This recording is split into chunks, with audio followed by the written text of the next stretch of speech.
I'm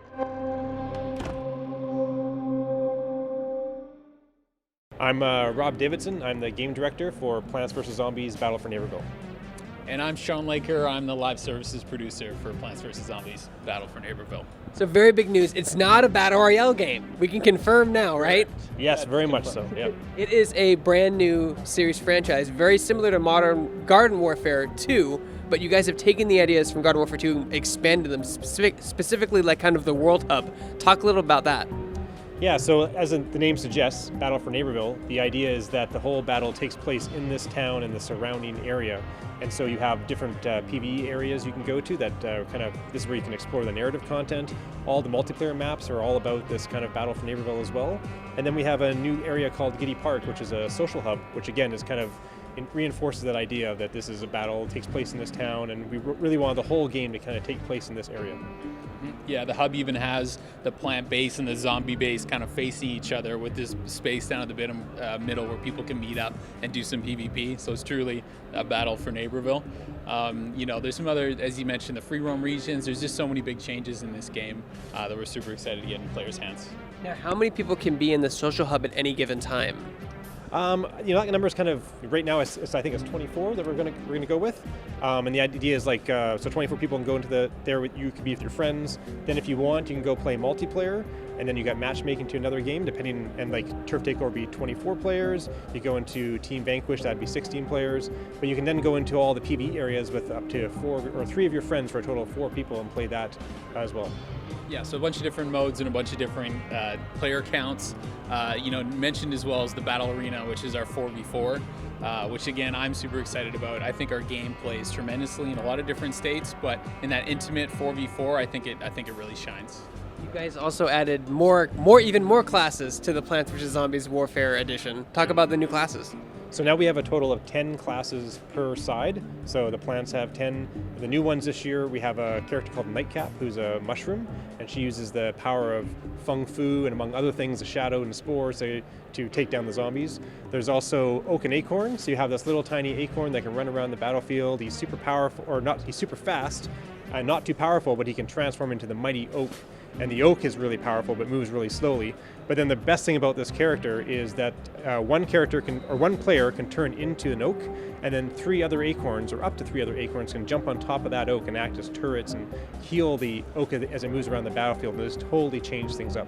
I feel that's almost 2 classes in itself. It kind of is, like we have the oak and acorn on the plant side.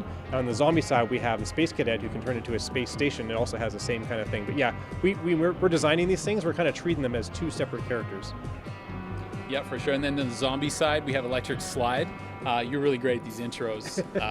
Yeah, I mean, he'll keep doing the character stuff. Let him do the character. Fair enough. You can talk about the live service stuff more. Thanks, But yeah, so actually we missed one on the plant side. We've got I almost forgot the name.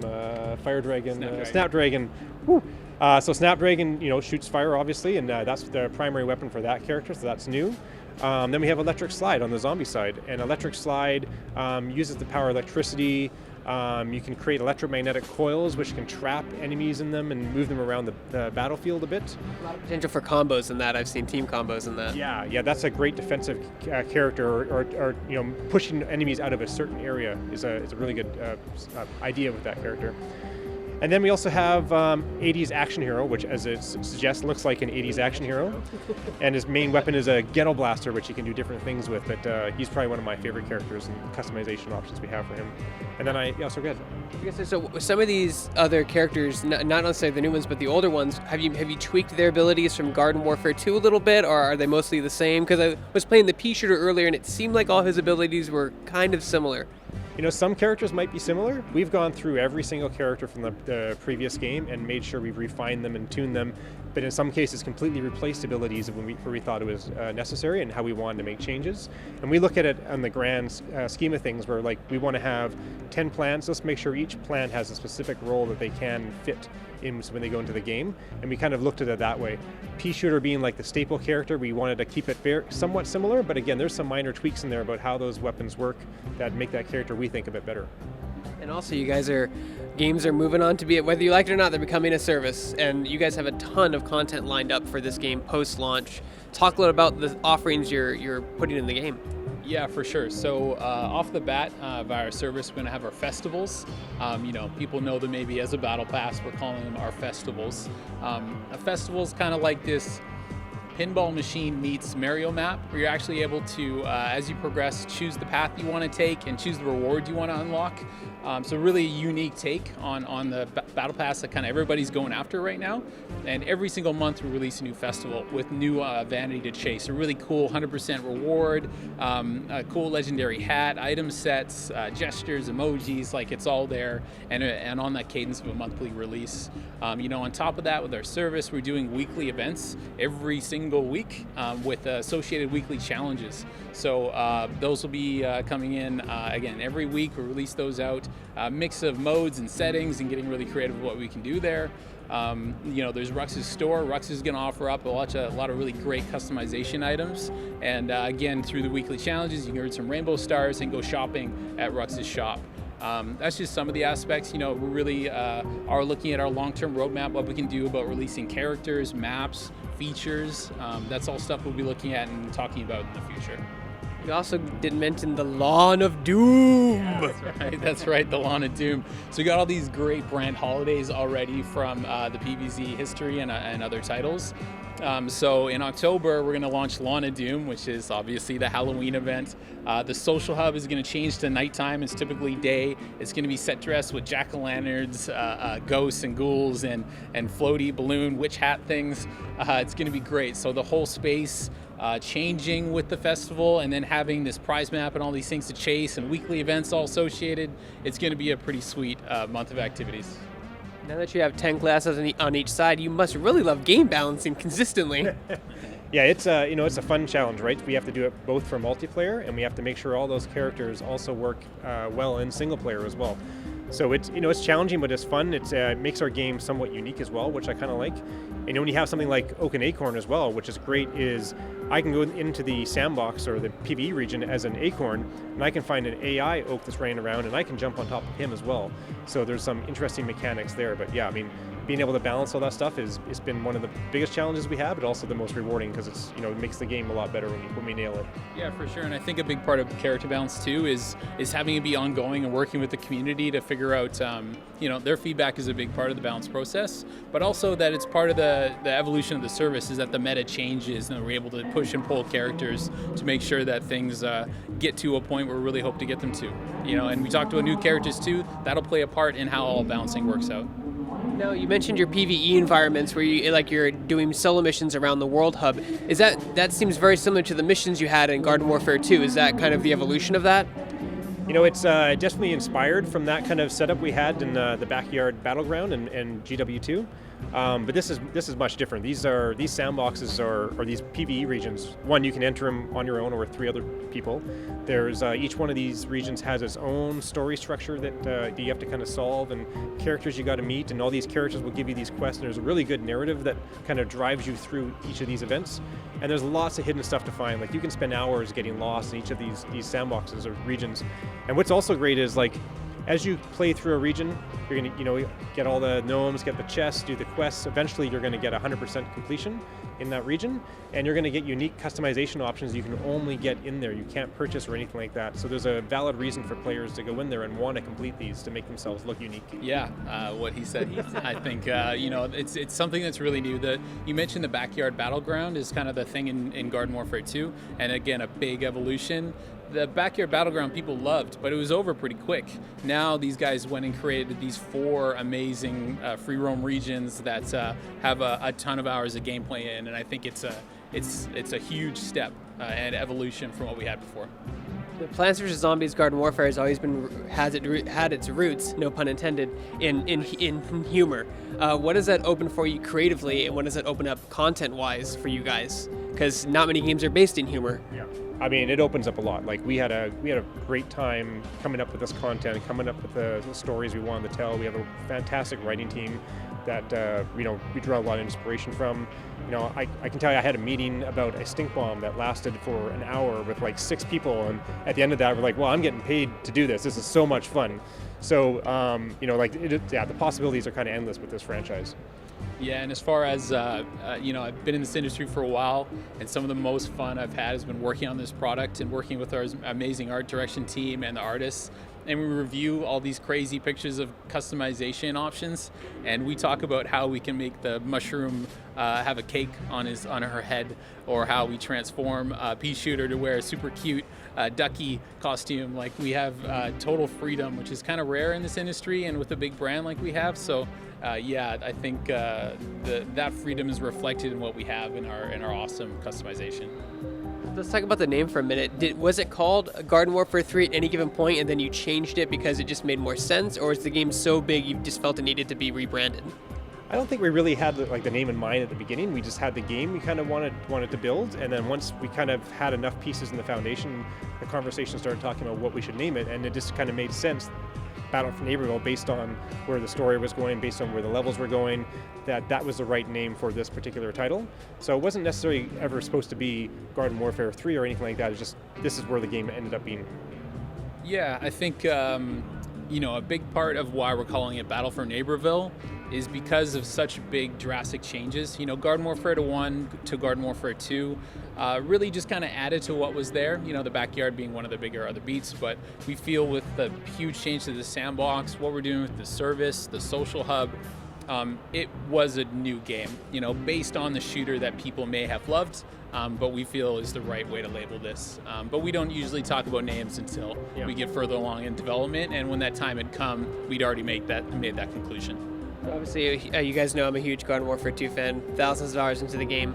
What old maps will be returning, as well as new maps in Battle for Neighborville, if there are old maps returning? So the plan is, we know what kind of maps people really liked in the old games, and we want to draw inspiration from those with some of the gameplay for the new stuff. We didn't want to go retread the existing maps. So there's the things you liked, you'll probably see it in some of the maps that we have now, and we'll probably use for inspiration for existing stuff or stuff down the road as well. But I mean, our plan was, again, we wanted everything to be focused around Neighborville.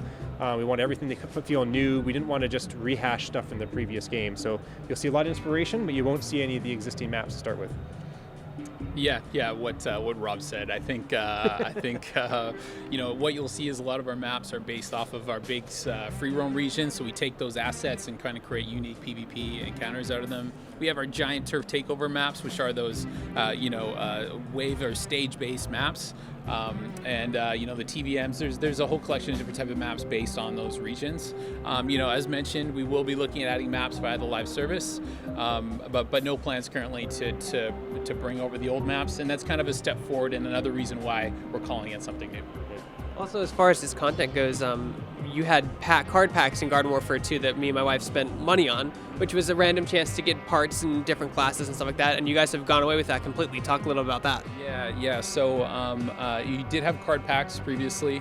One of the big things that we're super proud of, and one of the decisions we made a long time ago, was that we have no blind box MTX. So previously in Garden Warfare 2, you could spend money on those card packs.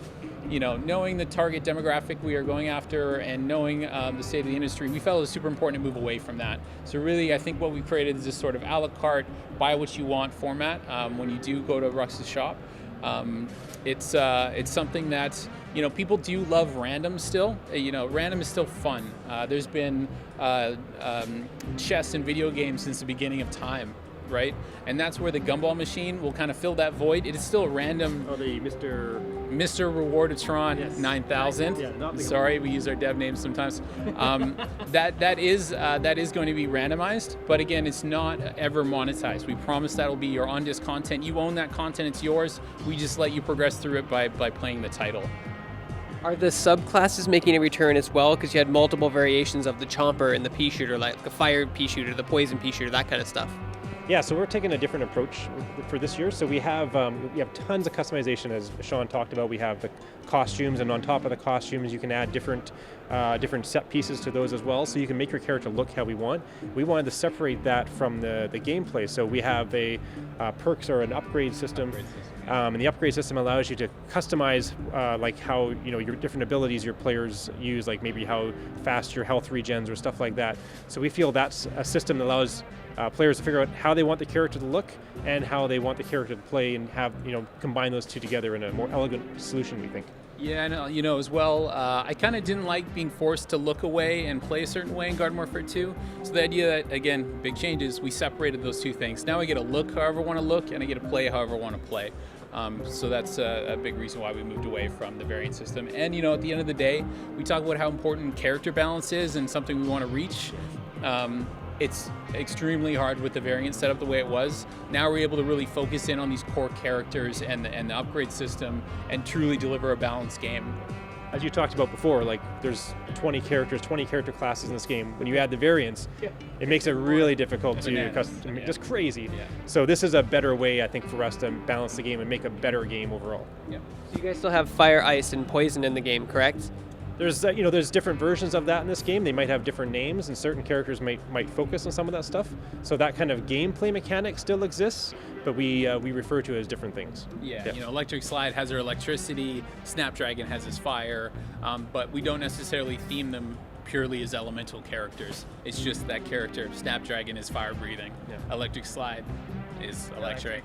That's right. Is there any new type of type damage, like corrosion or anything like that, or?